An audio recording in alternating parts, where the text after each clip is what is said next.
nhân danh Cha và Con và Thánh Thần. Amen. Cầu xin Chúa Thánh Thần người thương thắm tiếng hồn con ban xuống cho con hồng ân chan chứa, trao đổi cho đấng ngôi thánh đường.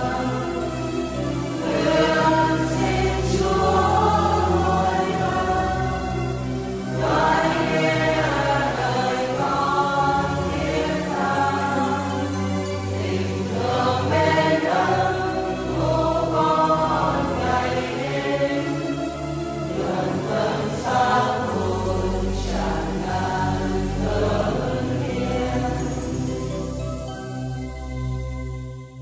Lạy Chúa, đầu con đây, xin cho con được đức độ khôn ngoan.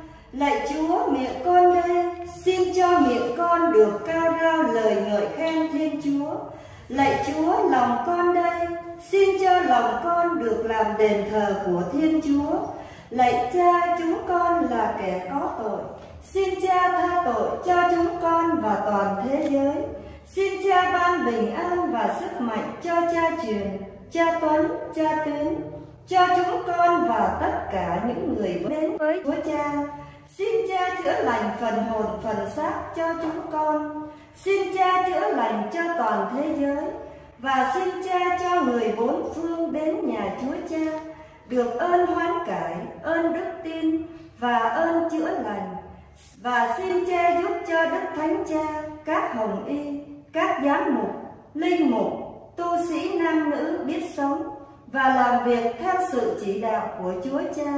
Xin Cha cho chúng con biết tín thác và làm mọi việc theo ý Chúa Cha. Xin Cha thương nhận lời chúng con cầu nguyện. Chúng con cầu xin nhờ Đức Kitô Chúa chúng con. Amen. Lạy Chúa Thánh Thần, đứng cùng với Chúa Cha thực hiện chương trình tạo dựng vũ trụ, và cùng với Chúa Con tiếp tục hoàn tất chương trình cứu rỗi loài người.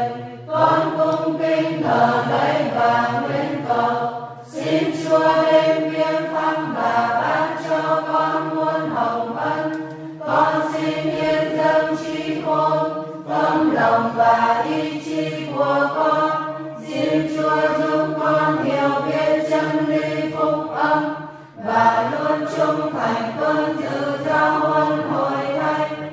Xin đốt cháy và gìn giữ trong trái tim con ngọn lửa bên Chúa yêu người. Xin làm cho ước muốn của con luôn luôn phù hợp với ý muốn của Chúa. Chưa gì đời sống của con phản ánh trung thực hình thánh Chúa ba ngôi đang từ trong tâm hồn con. Lạy thần linh thánh ai, xin nghe lời con cầu nguyện. Khi con đi trong đêm tối, xin chiếu soi với ánh sáng chân lý. Khi con yếu đuối, xin ban thêm sinh lực. Khi con buồn chán, xin cho được niềm vui. Khi con đi nan thất vọng, xin khuyết khích lờ nâng. Khi con chiến đấu, xin giúp con chiến thắng. Khi con phải quyết định, xin cố vấn bảo ban. Lạy Chúa Thánh Thần, xin ngự đến và thương giúp đỡ con. Amen.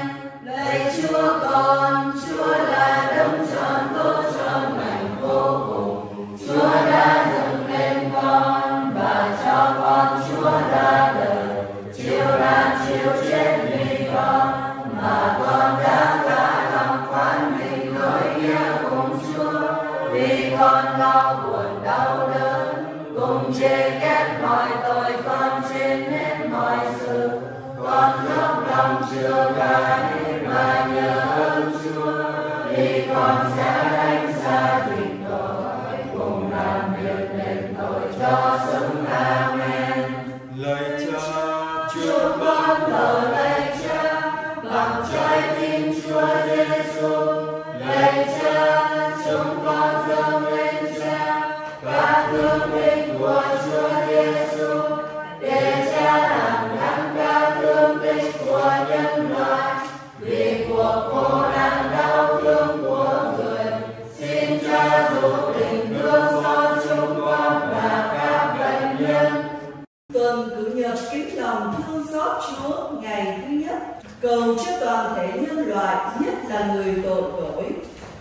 nay, con hãy dâng lên ta toàn thể nhân loại, các thiên các tội nhân, hãy dìm họ vào trong đại dương thương xót của Cha. Bằng cách đó, con đã an ủi Cha trong nỗi đắng cay do sự hư mất của các linh hồn tội lỗi.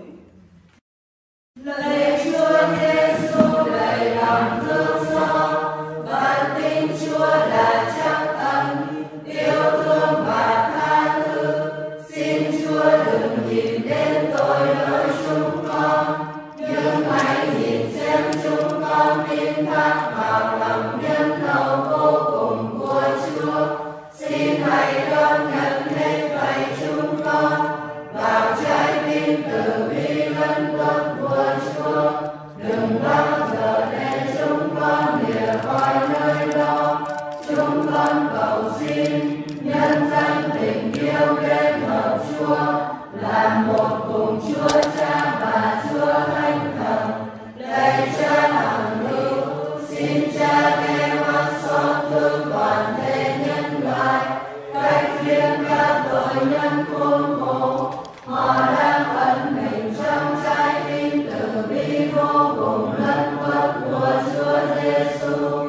Vì cuộc tử nạn của người, xin Cha tỏ bày tình thương của Cha cho chúng con, để chúng con lời khen quyền năng lòng thương xót Cha đến muôn đời.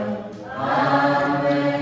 Lạy Cha chúng con ở trên trời, chúng con nguyện khen Cha cả sáng, nơi Cha chỉ đến ý Cha về hiện dưới đất cũng như trên trời. Xin Cha cho chúng con hôm nay lương thực hàng ngày, và tha nợ chúng con như chúng con cũng tha kẻ có nợ chúng con. Xin chớ để chúng con ra trước cám dỗ, nhưng cứu chúng con ra khỏi sự dữ. Amen. Kinh mừng Maria đầy ơn phúc, Đức Chúa Trời ở cùng bà, và có phúc là hơn mọi người nữ, và Giêsu con lòng bà gồm phúc lạ. Thánh Maria, Đức Mẹ Chúa Trời, cầu cho chúng con là kẻ có tội khi nay và trong giờ lâm tử. Amen. Tôi tin kính Đức Chúa Trời là Cha phép tắc vô cùng dựng nên trời đất.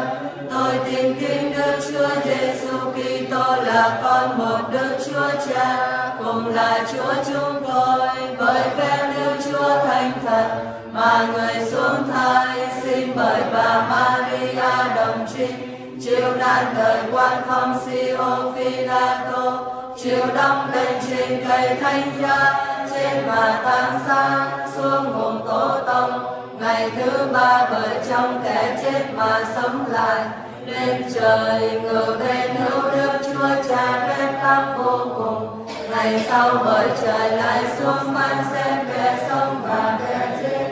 Tôi tin kính Đức Chúa Thánh Thần, tôi tin có hội thánh hằng có ở khắp thế này, các thánh thông công. Tôi tin phép tha tội, tôi tin xác lại người ngày sau sống lại. Tôi tin hằng sống vậy. Amen. Lạy Cha hằng hữu, con xin dâng lên Cha mình và máu, linh hồn và thần tinh của con rất yêu dấu Cha là Đức Giêsu Kitô, Chúa chúng con, để đền vì tội lỗi chúng con và toàn thế giới, vì cuộc khổ nạn đau thương của Chúa Giêsu Kitô. Xin Cha xót chúng con và toàn thế giới, vì cuộc khổ nạn đau thương của Chúa Giêsu Kitô. Xin Cha xót chúng con và toàn thế giới, vì cuộc khổ nạn đau thương của Chúa Giêsu Kitô. Xin Cha thương xót chúng con và toàn thế giới, vì cuộc khổ nạn đau thương của Chúa Giêsu Kitô. Xin Cha thương xót chúng con và toàn thế giới, vì cuộc khổ nạn đau thương của Chúa Giêsu Kitô. Xin Cha thương xót chúng con và toàn thế giới, vì cuộc khổ nạn đau thương của Chúa Giêsu Kitô. Xin Cha thương xót chúng con và toàn thế giới, vì cuộc khổ nạn đau thương của Chúa Giêsu Kitô. Xin Cha thương xót chúng con và toàn thế giới, vì cuộc khổ nạn đau thương của Chúa Giêsu Kitô. Xin Cha thương xót chúng con và toàn thế giới, vì cuộc khổ nạn đau thương của Chúa Giêsu Kitô. Xin Cha thương xót chúng con và toàn thế giới, vì cuộc khổ nạn đau thương của Chúa Giêsu Kitô. Xin Cha thương xót chúng con và toàn thế giới. Lạy Cha hằng hữu, con xin dâng lên Cha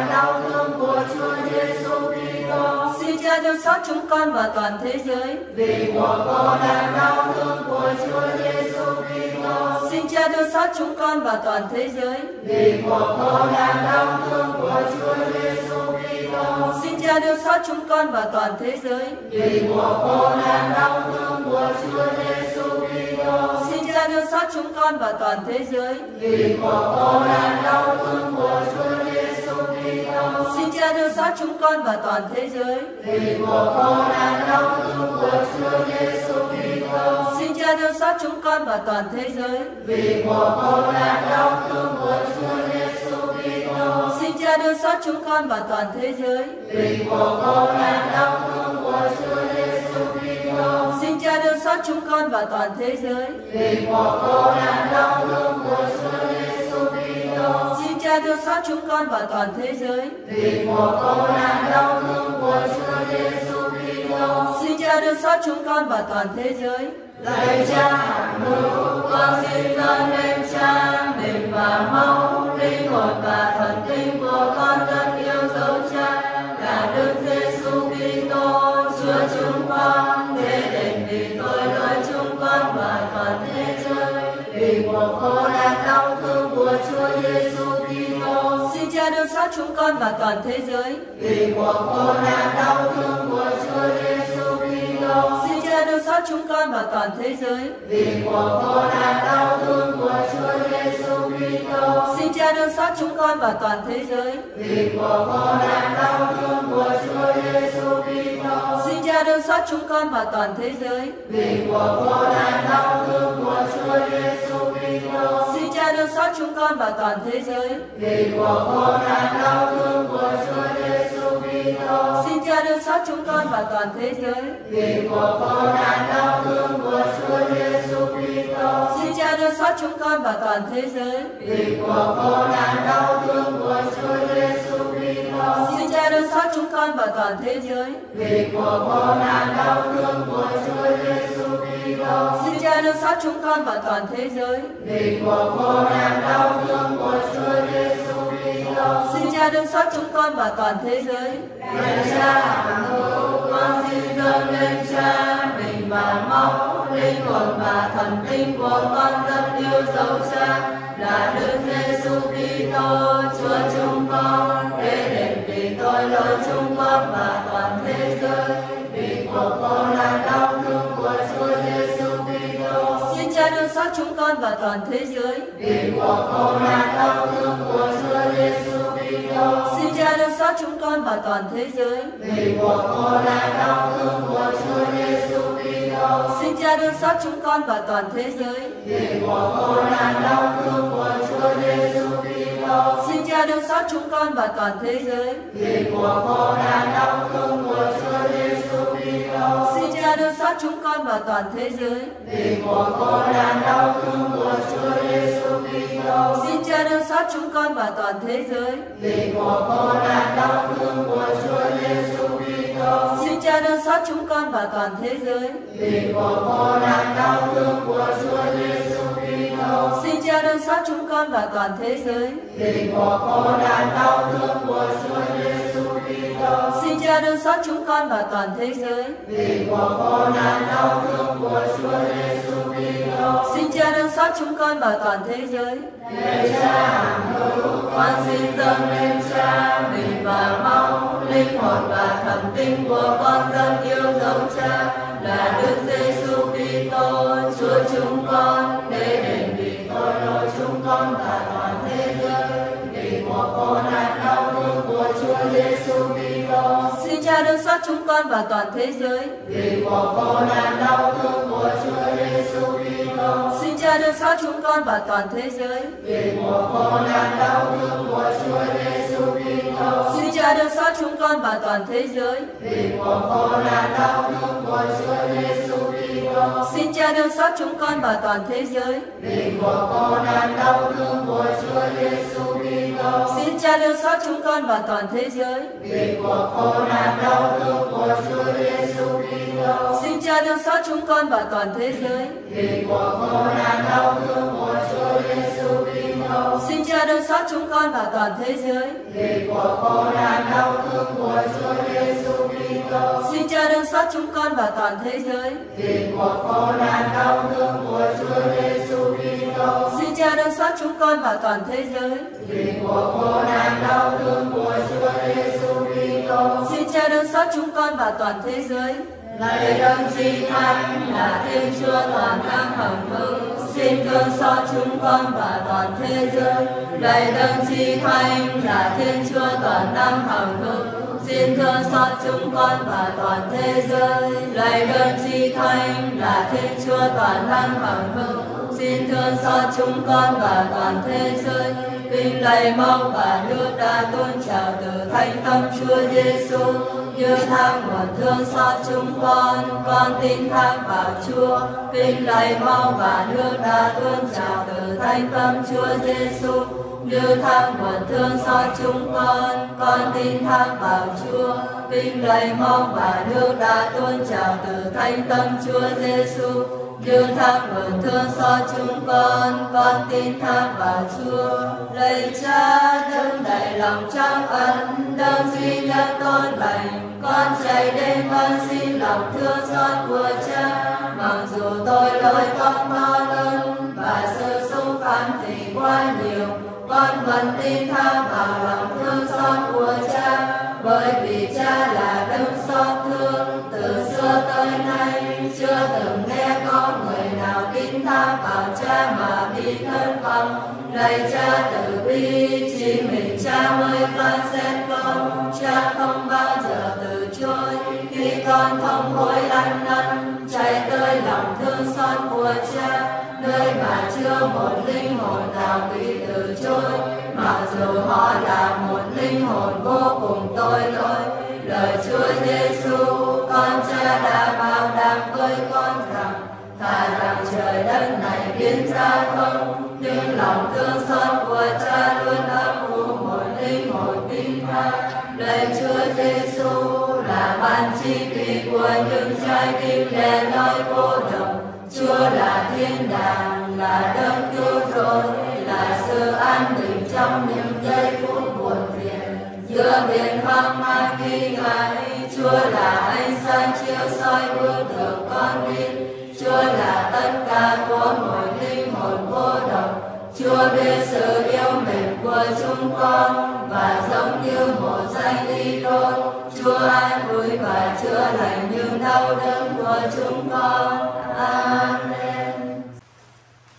Người nào lắng nghe lời Chúa, từng ngày vẫn biết thực thi và biết tâm suy trong đời, từng ngày học luôn trung tín, người đó như cây thắm sinh, từng ngày lên dòng suối lành, lá hoa tươi tốt trổ bông, trái thơm trái ngọt trổ xinh. Lạy Chúa con đây vẫn tin, ai bước theo Ngài, dẫu gian nan đi trong tối tăm vẫn có Ngài là ánh sáng. Lạy Chúa con đây vẫn tin, ai bước theo Ngài, dẫu thương đau tan khóc lầm than vẫn có Ngài là sự sống.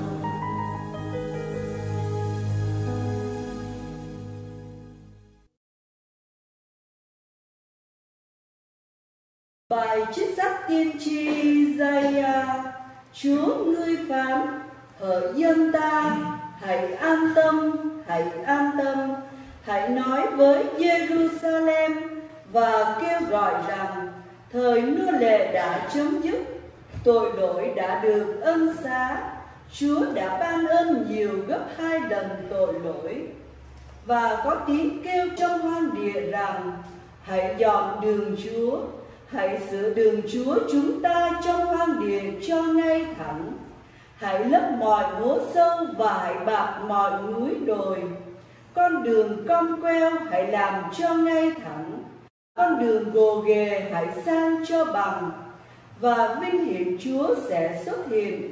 Mọi người sẽ được thấy vinh quang Thiên Chúa, vì Ngài đã phán: hỡi ngươi là kẻ đưa tin mừng cho Sion, hãy trèo lên núi cao. Hỡi ngươi là kẻ đưa tin mừng cho Jerusalem, hãy mạnh dạn cất tiếng. Hãy cất tiếng cao đừng sợ. Hãy nói cho các dân thành thuộc chi họ Juda rằng: đây Thiên Chúa các ngươi, đây Chúa là Thiên Chúa các ngươi, sẽ đến trong quyền lực, cánh tay người sẽ thống trị. Người theo những phần thưởng chiến thắng và đưa đi trước những chiến lợi phẩm. Người chăn dắt trên người như mục tử, người ẵm chiên con trên cánh tay, ôm ấp chúng vào lòng và nhẹ tay dẫn dắt những chiên mẹ. Đó là lời Chúa. Tạ ơn Chúa.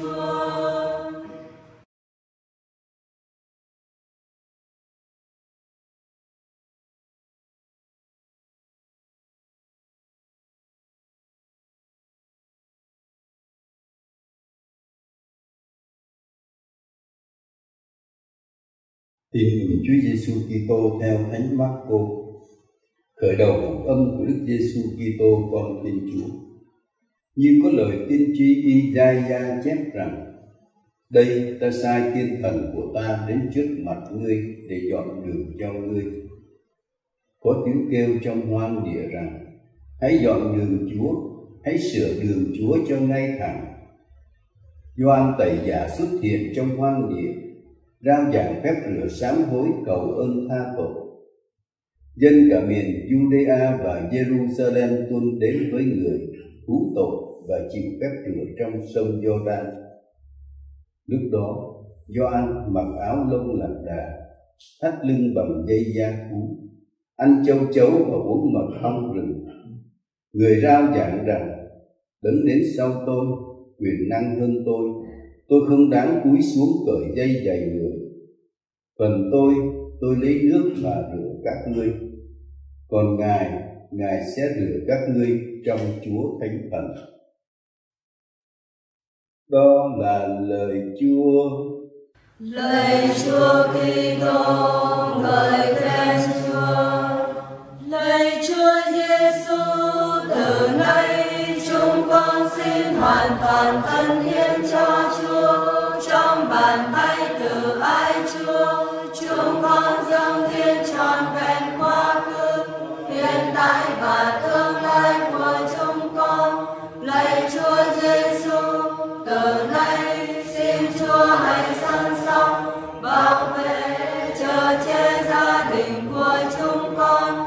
Xin giúp chúng con trở thành những người con ngoan hiền của Chúa và của mẹ Maria rất thánh. Mẹ Chúa, qua diện mạo của Chúa đây, xin lòng thương xót của Chúa chiến thắng mọi thế lực ác thần trên thế gian. Xin cho những ai khi sùng kính lòng thương xót Chúa sẽ không bị hủy diệt. Xin lòng thương xót của Chúa trở thành niềm vui của họ ngay đời này, là niềm hy vọng trong lúc sinh thì, và là vinh quang của họ trong cuộc sống vĩnh hằng. Chúng con cầu xin nhờ Đức Kitô Chúa chúng con. Amen. Lạy Cha yêu thương, con hết lòng tri ân, cảm tạ Cha luôn phù trợ, nâng đỡ con trên mọi bước đường.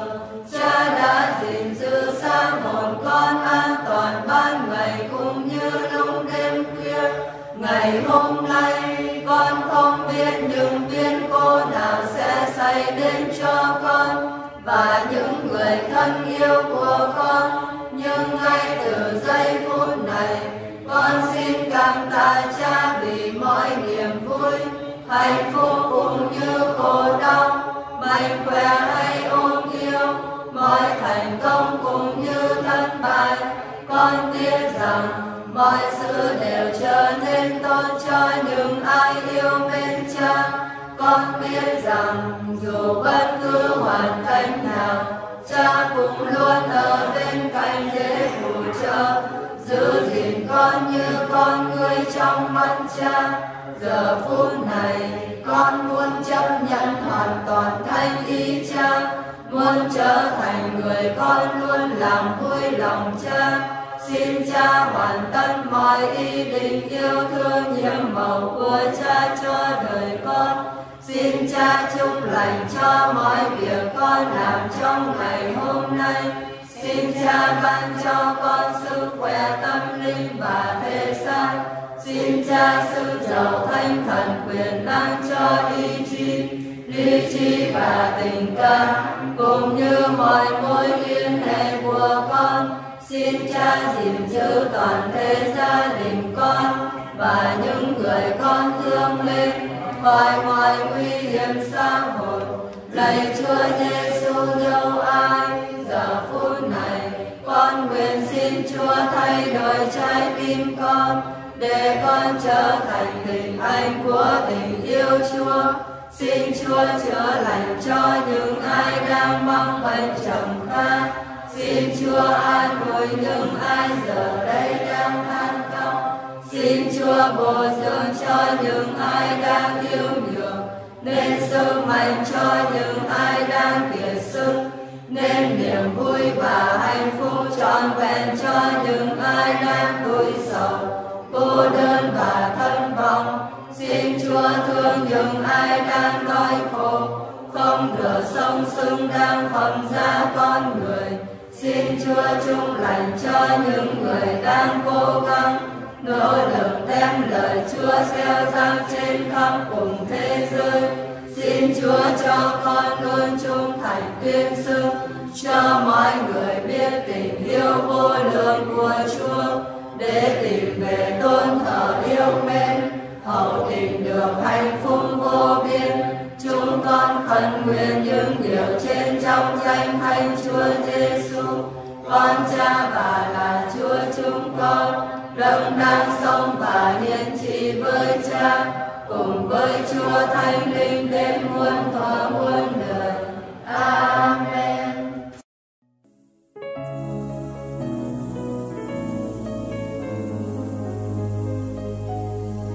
Đến với lòng Chúa xót thương, con tìm được chốn tựa nương. Đến với lòng Chúa xót thương, con hết lo âu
trên trời, chúng con nguyện danh Cha cả sáng, nước Cha chỉ đến, ý Cha thể hiện dưới đất cũng như trên trời. Xin Cha cho chúng con hôm nay bữa thực hàng ngày, và tha lỗi chúng con như chúng con cũng tha kẻ con nợ chúng con. Xin chớ để chúng con ra trước cám dỗ, nhưng cứu chúng con trong mọi sự ác.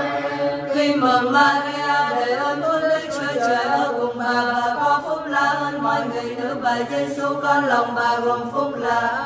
Thánh Maria, Đức Mẹ Chúa Trời, cầu cho chúng con là kẻ có tội khi nay và trong giờ lâm tử. Amen. Kinh mừng Maria, đầy ơn phúc Đức Chúa Trời ở cùng bà có phúc lạ hơn mọi người nữ, và Giêsu con lòng bà gồm phúc lạ.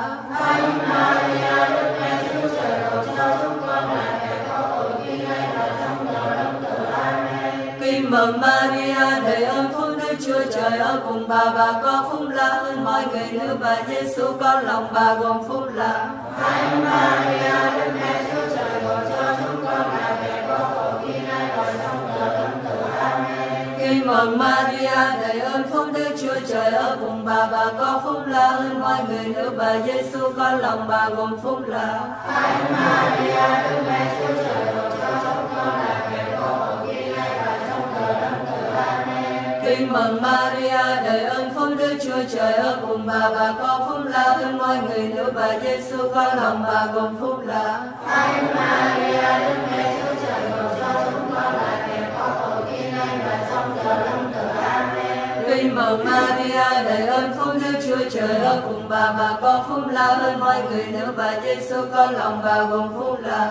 Thánh Maria, Đức Mẹ Chúa Trời, cầu cho chúng con là kẻ có tội khi nay và trong giờ lâm tử. Amen. Kinh mừng Maria, đầy ơn phúc Đức Chúa Trời ở cùng bà có phúc lạ hơn mọi người nữ, và Giêsu con lòng bà gồm phúc lạ.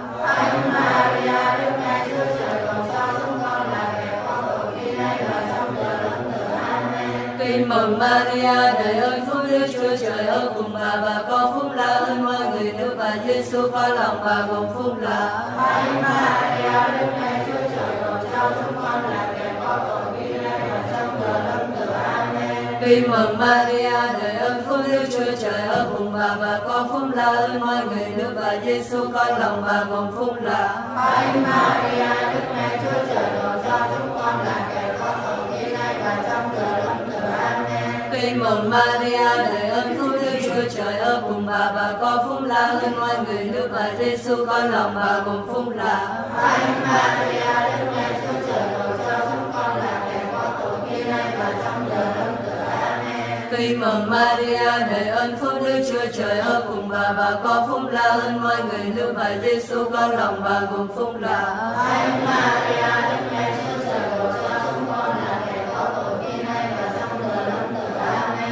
Kinh mừng Maria, đầy ơn phúc Đức Chúa Trời ở cùng bà có phúc lạ hơn mọi người nữ, và Giêsu con lòng bà gồm phúc lạ. Thánh Maria, Đức Mẹ Chúa Trời, cầu cho chúng con là kẻ có tội khi nay và trong giờ lâm tử. Amen. Sang danh Đức Chúa Cha và Đức Chúa Con và Đức Chúa Thánh Thần. Như đã có trước vô cùng và bây giờ và hằng có và đời chẳng cùng. Amen. Chúng con cậy vì danh Chúa nhân từ, cho các linh hồn được lên chốn nghỉ ngơi, hằng xem thấy mặt Đức Chúa Trời sáng láng vui vẻ vô cùng. Amen. Lạy mẹ Maria, thánh mẫu La Vang, đầy muôn ơn phúc, người trôi ban hào quang, muôn vạn thần thánh không ai sánh bằng. Đức Chúa Trời đã đói cứu trọn mẹ, tinh thiện thanh thiện, sinh nâng cứu độ muôn loài. Mẹ đã chọn La Vang mà hiện đến, cứu giúp hộ phù tổ tiên chúng con lương giao. Giữa thời ly loạn căm canh, khốn khổ trăm bề, từ ấy có chân mẹ bước đến, vẫn mãi đầy ơn thiêng, ơn thần hồn, ơn thần sáng, người bệnh tần, kẻ ưu phiền, nào ai cầu khấn mà mẹ không nhận lời. Lạy mẹ Maria, thánh mẫu La Vang,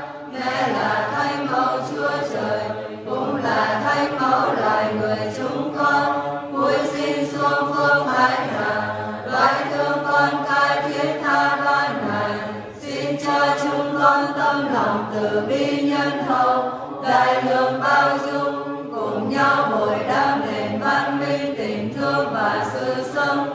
Xin mẹ phù hộ chúng con luôn sống đức hạnh đầy lòng cây trông, và sau cuộc đời này xin cho chúng con được về sống bên mẹ, hưởng vinh phúc trong Chúa ba ngôi muôn đời. Amen. Lạy Thánh Giuse, xưa nay không ai kêu cầu Cha mà vô hiệu. Cha có thần thế trước mặt Đức Chúa Trời, đến nỗi người ta có thể nói rằng trên trời Thánh Giuse truyền lệnh hơn là van xin. Vậy Cha hiền, xin cầu bầu cùng Chúa Giêsu cho chúng con. Khi ở thế gian này, Cha đã từng là Cha nuôi, và là vì bảo hộ chúng thành của Chúa con chi thánh. Ngài xin Cha bảo chữa cho chúng con bên tòa Chúa. Chúng con Cha phó nơi Cha vụ khó khăn này. Xin Cha giải gỡ giúp chúng con để thêm một vinh quang mới và bao nhiêu vinh quang sẵn có của Cha. Lạy Thánh Giuse nhân từ, chúng con tin tưởng, vâng, chúng con tin tưởng Cha có thể chấp nhận lời nguyện của chúng con và giải thoát chúng con khỏi những khổ cực ưu sầu mà chúng con đang gặp phải. Hơn nữa, chúng con vững lòng trông cậy Cha không bỏ qua điều gì giúp ích cho những người sầu khổ kêu cầu Cha. Chúng con xâm bình dưới chân Cha, tha thiết lại xin Cha bay thương đến những than van không lòng của chúng con. Xin Cha lấy tình thương như áo choàng che phủ chúng con và chúc lành cho chúng con. Amen. Con cảm ơn Đức Chúa Trời là Chúa lòng lành vô cùng, chẳng bỏ con, chẳng để con không đời đời, mà lại sinh ra con, cho con được làm người, cùng hàng gìn giữ con, hàng che chở con, lại cho ngôi hài xuống thế làm người, chuộc tội chịu chết trên cây thánh giá vì con, lại cho con được đạo thánh Đức Chúa Trời, cùng chịu nhiều ơn nhiều phép hội thánh nữa mà đã cho phần xác con ngày hôm nay được mọi sự lành. Lại cứu lấy con kẻo phải chết tươi an than tội chẳng kịp. Vậy các thánh ở trên nước thiên đàng cảm ơn Đức Chúa Trời thế nào, thì con cũng học cùng các thánh mà dâng cho Chúa con cùng cảm ơn như vậy. Amen. Chúng con trong thời gian thánh Đức Mẹ Chúa Trời xin chớ che chớ bỏ lời chúng con nguyện trong cơn gian nan thiếu thốn đừng tự động trình hiện vinh sáng lao hằng chữa chúng con cho khỏi sự dữ. Amen. Lạy dân thánh trái tim Đức Chúa Giêsu thưa sau chúng con. Lạy trái tim cực thanh cực tình dân thánh Đức Bà Maria cầu cho chúng con. Lạy ông Thánh Giuse là bạn thánh sạch Đức Bà Maria trọn đời đồng trinh cầu cho chúng con. Lạy các thánh từ đạo Việt Nam cầu cho chúng con. Giêsu Maria Giuse con mến yêu xin cứu rỗi các linh hồn. Giêsu Maria Giuse con mến yêu xin cứu rỗi các linh hồn. Giêsu Maria Giuse con mến yêu xin cứu rỗi các linh hồn. Giêsu Maria Giuse con mến yêu xin thánh hóa gia đình chúng con. Lạy mẹ mân côi là mẹ con, toàn thân con thuộc về mẹ, mọi sự của con là của mẹ. Con xin dâng ánh sáng của con cho mẹ, con xin dâng bóng tối của con cho mẹ, con xin dâng con cho mẹ, tất cả của con là của mẹ. Amen, amen, amen. Xin cho lòng chúng con luôn mở rộng chờ mong Chúa đến. Xin cho lòng chúng con luôn thấm lòng một tình yêu mến. Xin cho lòng chúng con luôn khát khao, luôn ước ao một thế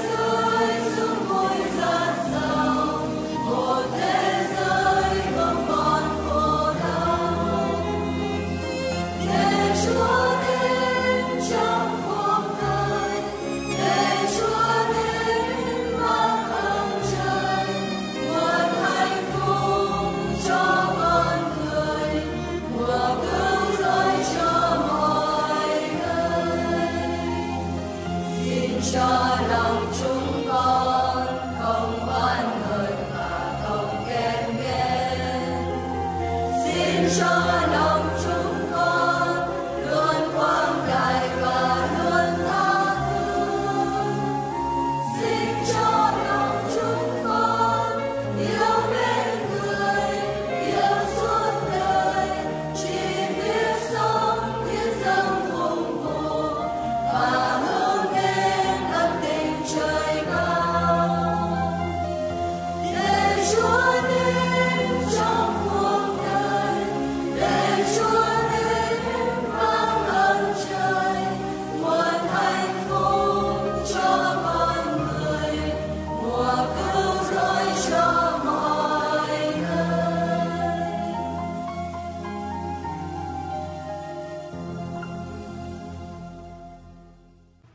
Nhân danh Cha và Con và Thánh Thần. Amen.